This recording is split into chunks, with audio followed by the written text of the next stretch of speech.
A lot of us struggle with listening, but I think a lot of us feel comfortable purging, just getting everything out. So if that's what we feel comfortable with, let's try to start there. And maybe we can start with this super simple formula. You need to say what you are seeing, observing. Identify what you're observing. I like the one that Tanya uses with me, which is, Carl, the kitchen is a mess. Okay, I can see that too. Cool, we're aligned. Awesome. The second thing you do is you express your feelings. Tanya would say something along the lines of, this pisses me off. Okay? I get frustrated. I feel like I'm being ignored. Like you don't care about me. Like I'm alone.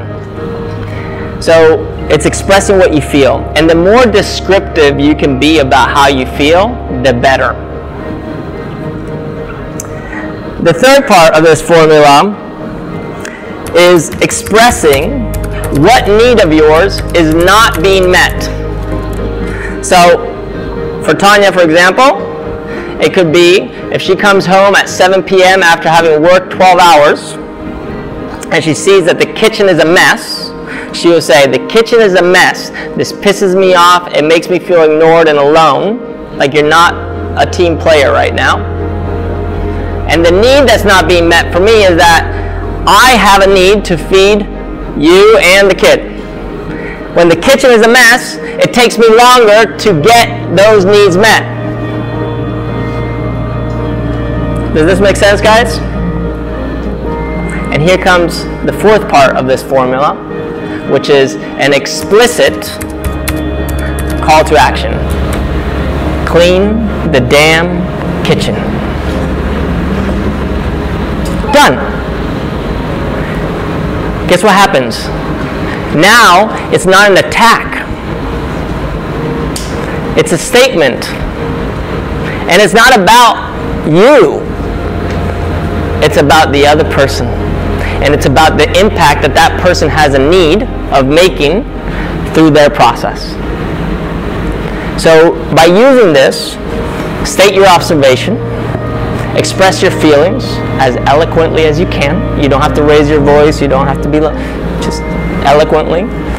Express what need is not being met, identify that, and then call to action. If you can do this, all of a sudden, you develop a relationship, like Tom Reed was saying this morning, where you start to move towards each other.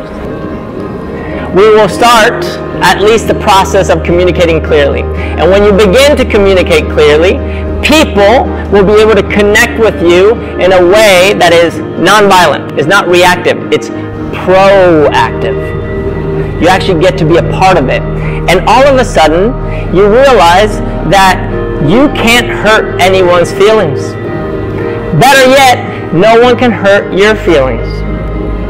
And what does this do? Well, it allows us to move in the direction that we want to move as effectively and efficiently as we can. Done. And that's where the practice begins.